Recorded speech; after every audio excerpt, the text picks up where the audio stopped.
60 రోజుల్లో మీతో ఇంగ్లీష్ అద్భుతంగా మాట్లాడిస్తాం. వెంటనే కాల్ చేసి జాయిన్ అవ్వండి. నమస్తే, welcome back to Suman TV. ప్రస్తుతం మనతో పాటు ఉన్నారు పబ్లిక్ స్పీకర్, ఫ్యామిలీ కౌన్సిలర్ రజనీరామ గారు. మేడంతో మాట్లాడదాం. నమస్తే మ్యామ్. నమస్తే నవీన. మ్యామ్, ఈ రోజులో చూసుకుంటే 60 ఇయర్స్, 70 ఇయర్స్, 80 ఇయర్స్ పైన పడిన వాళ్ళు, అంటే పిల్లలంతా సెటిల్ అయిపోయారు వాళ్ళకి, ఇంకా మనవాళ్ళు మనవరాళ్ళు అందరూ కూడా ఒక స్టేజ్ లో ఒక దగ్గర ఉంటున్నారు. వీళ్ళు కొంచెం ఎలోన్ అయిపోతున్నారు ఆ ఏజ్ లో. అంటే వీళ్ళ దగ్గర ఎవరు ఉండరు కదండి, వాళ్ళ ఉద్యోగాలు, పిల్లలు, స్కూళ్ళు, చదువులు అవన్నీ కూడా వీళ్ళు రమ్మంటే మా దగ్గర ఉండండి అంటారు, కానీ వాళ్ళు వచ్చి వీళ్ళ దగ్గర ఉండరు. కానీ వీళ్ళకి ఎంత మంది ఉన్నా కూడా భర్తకి భార్య, భార్యకి భర్త తోడు అనేది ఖచ్చితంగా అవసరం. ఎంత మంది ఉన్నా, పిల్లలు ఉన్నా, మనవలు ఉన్నా, చుట్టాలు ఉన్నా కూడా. ఎందుకంటే కొన్ని ఉంటాయి పర్సనల్ గా కూడా, అది ఎలా అన్నా తీసుకోవచ్చు మనం, వాళ్ళ అవసరమే అనుకోవచ్చు, అది రొమాన్సే అనుకోవచ్చు, ఏదనుకున్నారు. కానీ ఇప్పుడు కొంతమంది ఏంటంటే ఆ వయసులో కూడా మాకు తోడు కావాలి ఖచ్చితంగా, మా ఆవిడ లాంటి అమ్మాయి నాకు కావాలి. అమ్మాయి అమ్మాయి అంటే ఇక్కడ మన అమ్మాయి అనుకోవడానికి ఏం లేదు, అలాంటి మా ఆవిడ లాంటి ప్రేమగా చూపించే అమ్మాయి నాకు కావాలి. కావాలంటే వాళ్ళకి మేము ఆస్తిపాస్తులు ఉన్నాయి రాసిస్తామని కూడా ముందుకు వస్తున్నారు కొంతమంది. 60s లో ఉన్న వాళ్ళు, 70s లో ఉన్న వాళ్ళు కూడా. అంటే ఒక్కసారి వాళ్ళ గురించి మాట్లాడుకుందామండి. చాలా మంది బయట విమర్శ ఏంటంటే, వీళ్ళకి ఇప్పుడు తోడేంటి, అవసరమా ఈ వయసులో అని కన్న బిడ్డలే అంటున్నారు వాళ్ళని. మరి అలాంటి వాళ్ళకి ఏం చెప్తారు మీరు? వీళ్ళ గురించి ఒకసారి మాట్లాడు. ఇందులో నాకు 2 సైడ్స్ నేను చెప్తానండి. ఫస్ట్ చూసుకుంటే, ఎప్పుడైతే పార్ట్నర్ చనిపోతారో అప్పుడు ముఖ్యంగా ఆడవాళ్ళు భార్యలు చనిపోతే మగవాళ్ళు జీవించడం ఒక గంట కష్టం అవుతుంది. ఇంకా సంవత్సరాలు గడపాలంటే వాళ్ళకి ఇంకా వేరే నరకం అనేది ఉండదు. ఎందుకనంటే ఇప్పుడు ప్రెజెంట్ జనరేషన్ కాదు, ఎఫెక్ట్ లేదు దీనికి. పాతకాలం చూసుకుంటే వాళ్ళు ఒక 40 సంవత్సరాలు, 50 సంవత్సరాలు, 60 సంవత్సరాలు కాపురాలు చేసిన వాళ్ళు ఉంటారు. చిన్న వయసులో పెళ్ళిళ్ళు అవుతాయి వాళ్ళకి. అబ్బాయిలకు కూడా ఆ రోజుల్లో 16కి 17కి పెళ్ళిళ్ళు అయ్యేవి. సో చూసుకుంటే వాళ్ళకి అన్ని సంవత్సరాల వైవాహిక జీవితం అనుభవాలు ఉంటాయి వాళ్ళకి. అన్ని సంవత్సరాలు కలిసి ఉన్న తర్వాత, ఇందులో మళ్ళీ నేను ఇంకొక పక్కకి తీసి ఇంకొక పాయింట్ చెప్తా. ఈ భర్తలు ఆ భార్యలను ఎలా చూశారనేది మనకి పక్కన పెట్టాల్సిందే. ఎందుకనంటే వాళ్ళు సంతోషమే పెట్టారా, దుఃఖమే పెట్టారా, ఏడిపించారా, కొట్టారా అని మనకు తెలీదు. అలాంటి వాళ్ళు లేరండి, ఉన్నారు కదా.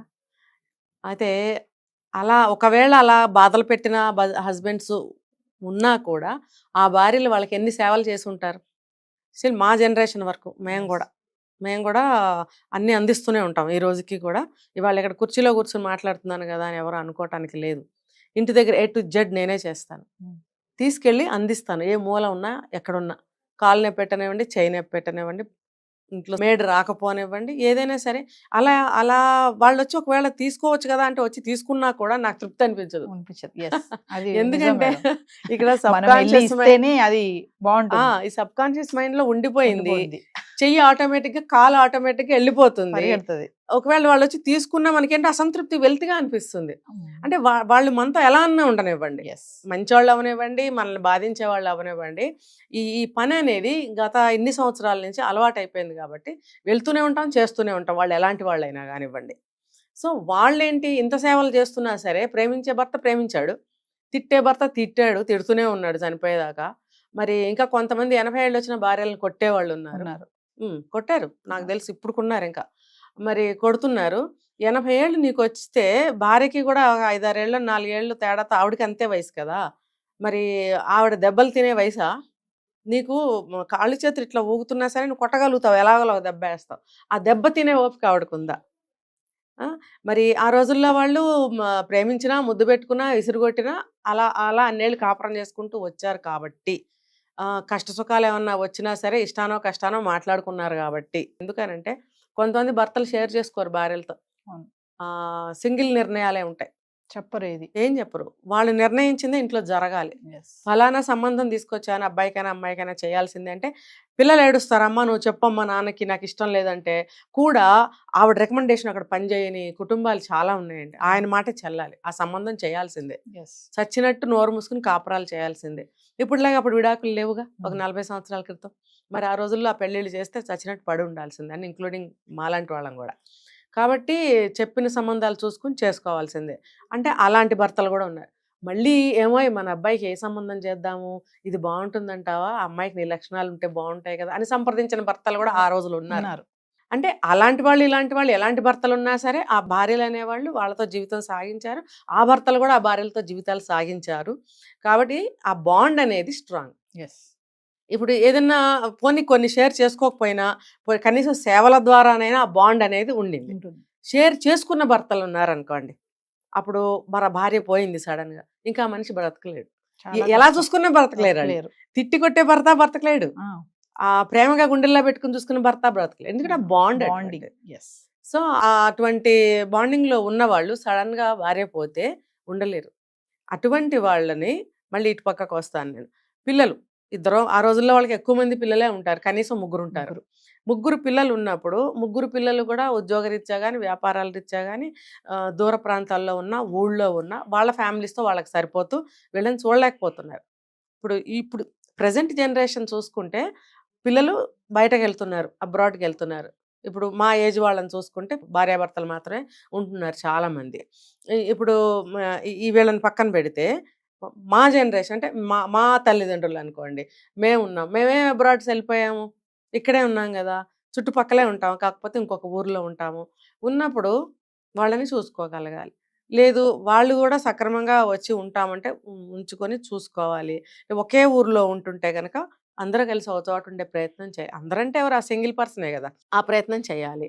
వీళ్ళకి ఏంటంటే అప్పటి వరకు పిల్లలు, పెళ్లి కాని పిల్లలు అనుకోండి, పెళ్లి కాని పిల్లలు, భార్య, వచ్చేపోయే చుట్టాలు, అందరు కళకళలాడుతూ ఉంటుంది ఇల్లు.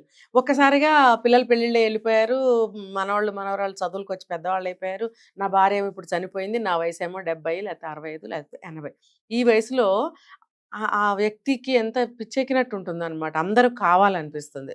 అంటే తన మెంటాలిటీ ఎటువంటిదైనా సరే, ఎస్. అంటే నేను రెండు వైపులు చెప్తున్నా చూడండి, అతను చెడ్డవాడు అవనివ్వండి, మంచివాడు అవనివ్వండి, అటువంటి వాతావరణంలో నుంచి వచ్చిన వ్యక్తి కాబట్టి ఒంటరిగా అనేది ఉండలేదు. ఉంటుంది, పెద్ద ఇల్లు ఉంటుంది, ఆస్తిపాస్తులు ఉంటాయి, పొలం పుట్రా ఉంటుంది, ఆ పొలం కూడా చేయలేని పరిస్థితి, కౌలుకి ఇస్తారు, ఆ కౌలు వాళ్ళు కూడా సరిగ్గా చెయ్యరు, బీడు పట్టిపోయి వదిలేసుకున్న పొలాలు ఉంటాయి, అలాంటి ఆస్తిపాస్తులు కూడా ఉంటాయి వీళ్ళకి. ఎన్ని ఉన్నా సరే చూసేవాళ్ళు ఉండరు.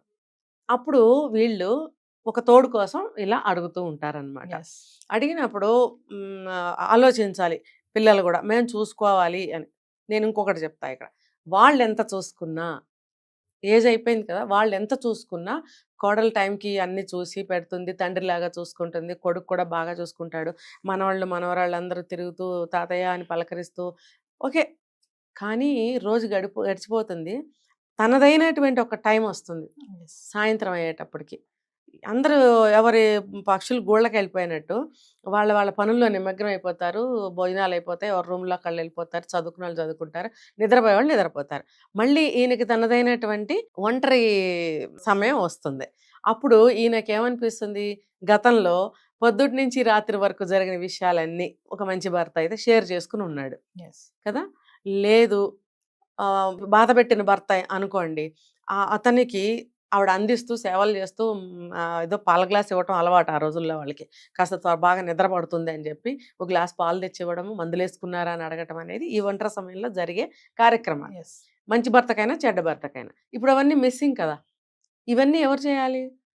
సరే, అవి కూడా కొడుకు కోడలు మందులు పాలు నీళ్లు తెచ్చిస్తారు, కానీ పొద్దున్న నుంచి సాయంత్రం వరకు జరిగిన విషయాలు పంచుకోవాలంటే ఏ భార్య వస్తుంది? ఎవరు? కోడలు వచ్చి కూర్చుంటుందా, కొడుకు వచ్చి కూర్చుంటాడా, చదువుకునే మనవాళ్ళు వచ్చి కూర్చుంటారా? ఎవరు వచ్చి కూర్చోరు. అప్పుడు కావాలనిపిస్తుంది ఒక తోడు. ఎస్. అరే, నాకు మనసు పంచుకునే ఒక వ్యక్తి కావాలి. దాన్నే ఏమంటారంటే తోడు అంటారు. మగవాడికేమో తోడు అంటారు, ఆడదానికేమో నీడ అంటారు. తోడు నీడ. ఎస్. తోడు అనేది ఇద్దరికి అవసరమే, ఆడదానికి ఇంకా నీడ కూడా అవసరమే. కాబట్టి ఈ అవసరం కోసం పెళ్ళి అనేది అడుగుతున్నారు వీళ్ళు. ఊరికే వచ్చేసి ఒక ఆవిడని ఇంట్లో పెట్టుకుంటే తప్పు కదా అది. కాబట్టి మాకు ఒక భార్య కావాలని అడుగుతున్నారు, అది తప్పేమీ కాదు. ఇంకోటి, ఫ్యామిలీ సభ్యులు కూడా ఆ రకంగా ఆలోచించగలగాలి. ఆయనకి మనసు పంచుకోవడానికి పక్కన ఒక ఒంటరిగా పడుకోలేరు, రాత్రిపూట ఏదైనా ఇబ్బందులు వస్తాయి, దగ్గు వస్తుంది, లేకపోతే గబుక్కుని గుండెల్లో పట్టినట్టు అవుతుంది, బాత్రూమ్కి లేవాలంటే తూలు వచ్చి పడిపోవచ్చు. ఒక మనిషి పక్కనుంటే తట్టి లేపి నేను బాత్రూమ్కి వెళ్తున్నానని చెప్పాలి, చెప్తారు. ఎందుకనంటే గబుక్కనే బాత్రూంలో కాలు జారి పడిపోతే ఈవిడికి అర్థం కాదు, ఎదట్లో ఉంటుంది, లేపుతారనమాట. ఆయన వెళ్ళొచ్చే వరకు కూర్చుంటుంది, అలాగే ఆవిడ వెళ్ళొచ్చే వరకు కూడా ఆయన కూర్చుంటారు. అది ఒకరికొకళ్ళు అనమాట. అప్పుడు మిగతా సభ్యులకి తెలియజేస్తాం, అయ్యే పడిపోయారు ఆయన రండిరా అని పిలుచుకొస్తారు, ఆ తోడు కోసం అనమాట. కానీ పిల్లలు మేడం, ఇప్పుడు జనరేషన్ వాళ్ళకి ఇలాంటివన్నీ కూడా, ఇప్పుడు మీకు అవసరం ఆ పెళ్లి, పిల్లలు ఉన్నారు కదా, మనవాళ్ళతో ఉండొచ్చు కదా, ఇప్పుడు పెళ్లి చేసుకుని మీరు ఏం చేస్తారు అనే ఒక క్వశ్చన్ మార్క్ వస్తుంది కదా. అంటే వాళ్ళకి అసలు అవును. పెళ్లి అనేది వాళ్ళు ఎందుకు అడుగుతున్నారు, వీళ్ళు ఎందుకు వద్దంటున్నారు, అంటే వాళ్ళ పిల్లలు ఏం కోరుకుంటున్నారు పెళ్లి అంటే? అది వాళ్ళు నెగెటివ్‌గా ఆలోచించడం వల్ల వస్తుంది. రెండోది చెప్పనా ఆస్తులు. ఉమ్, ఆస్తులు పోతాయేమోనని భయం. చూడండి ఏది కూడా నేను ఒకసారి చెప్పాను. ఈ విశ్వంలో ప్రేమ అనేది ఊరికే రాదండి. ఇచ్చి పుచ్చుకోవాలి ఏదైనా సరే. yes, ఏదైనా సరే. మనం ప్రేమగా ఎందుకుంటాం? ఇప్పుడు వాళ్ళతో మనకొక పనుంది. లేకపోతే వాడు బాగా చదువుకుని ఒక స్టేజ్‌కి రావాలి. మనం ప్రేమగా చెప్పాలి. లేదు ఎవరన్నా వచ్చారు మన ఇంటికి. వాళ్ళు కొంచెం సేపే ఉంటారు. కొంచెం ప్రేమగా మంచిగా మాట్లాడి మంచిగా పంపించాలి. ఇట్లా విశ్వంలో ప్రతి ఇద్దరి మధ్యన కూడా ప్రేమతోనే ప్రతి పని ఉంది. yes, ఊరికనే అంటే నే ఎవరు కూడా రాంగ్‌గా అర్థం చేసుకోకూడదు. ఈ ప్రేమ అనేది ఏ అవసరం లేనిదే ప్రేమ అనేది పుట్టదు. ఇప్పుడు ఇద్దరు వ్యక్తులు ప్రేమించుకుంటారు. ఎందుకు ప్రేమించుకుంటారు? తనని నేను పెళ్లి చేసుకుంటే నా జీవితం బావుంటుంది. బాగుంటుంది. నేను ఈ అమ్మాయిని చేసుకుంటే, నేను అబ్బాయిని చేసుకుంటే మా జీవితాలు బావుంటాయి. అనేది ఒక అవసరం కదా అది. ఎస్, కాబట్టే కదా ప్రేమ అనేది అక్కడ మనం పెంచుకుంటూ వెళ్తాము. లేకపోతే మనిద్దరం కలిసి ఉందాం అని చెప్పి దెబ్బలాడేస్తే కలిసి ఉంటామా? లేదు. ప్రేమతోనే సాధిస్తాం. ప్రేమ అనేది ఒక సాధనం. ఎస్, కాబట్టి ఆ సాధనంతోటి మనం సమకూర్చుకోవాలి ఏదైనా కూడా. ఆ ప్రేమ లేనిదే దేన్ని కూడా సాధించలేం. అలాగే వీళ్ళు కూడా ఈ పిల్లలనేవాళ్ళు అర్థం చేసుకోవాలి. తర్వాత ఈ ఆస్తిపాస్తుల దగ్గరకొస్తే కొంత ఆస్తి అనేది ఆశ ఉంటేనే అవతల వాళ్ళ ఒక ఆవిడని చేసుకోవాలి. ఆవిడ తరఫున ఎవరో ఫ్యామిలీ ఉంటారుగా. ఖచ్చితంగా. మా ఇంట్లో స్త్రీని ఇంకో ఇంటికి పంపిస్తున్నామంటే వాళ్ళు ఎలాంటి వాళ్ళో మనకు తెలీదు. ఇప్పుడు నేను చూసాను ఒక చోట, నాకున్న ఆస్తిలో కొంత భాగం ఇస్తాను, కొంత అంతా ఇవ్వను అని ఉమ్, ఒక ఆయన చెప్పడం నేను విన్నాను. అంటే అవతల వాళ్ళు కూడా వాళ్ళ స్త్రీని ఇంటికి పంపించాలి అని అంటే కొంత ఏదన్నా సెక్యూరిటీ అనేది చూస్తారు. లేకపోతే ఆ వయసులో ఆవిడ ఆస్తులు ఏం చేసుకుంటుంది? ఒక సెక్యూరిటీ అన్నమాట. చూడండి ఇన్ కేస్ రేపొద్దున కొద్ది రోజులేక ఆయనే ముందు పోయాడు, ఈవిడ ఒంటరైపోతది. అప్పుడు మళ్ళీ ఆవిడకి సేమ్ యాజ్ ఓల్డ్ స్టోరీగా. అయితే ఇక్కడ క్లాజ్ ఏంటంటే స్త్రీ పోతే మగవాళ్ళు ఎక్కువ కాలం బ్రతకలేరు. అదే భర్త పోతే స్త్రీలు కొంచెం స్ట్రాంగ్ మైండ్‌తో బ్రతకగలుగుతారు. సో, పెళ్ళిళ్ళల్లో గూడా స్త్రీధనం అని చెప్పి కొంత ఇస్తారు. జీవితం ఏదన్నా ఆగమైతే ఎలాగో బ్రతుకుతుంది అని. ఈ రోజుల్లో చదువులు ఉన్నాయి గాబట్టి ఉద్యోగం చేసుకొని బ్రతుకుతున్నారు. ఆ రోజుల్లో ఎంతో కొంత ఆస్తులు ఇచ్చేవారు. yes, ఆ ఆస్తి ఏంటంటే స్త్రీధనం, అదెవరు ముట్టుకోకూడదు.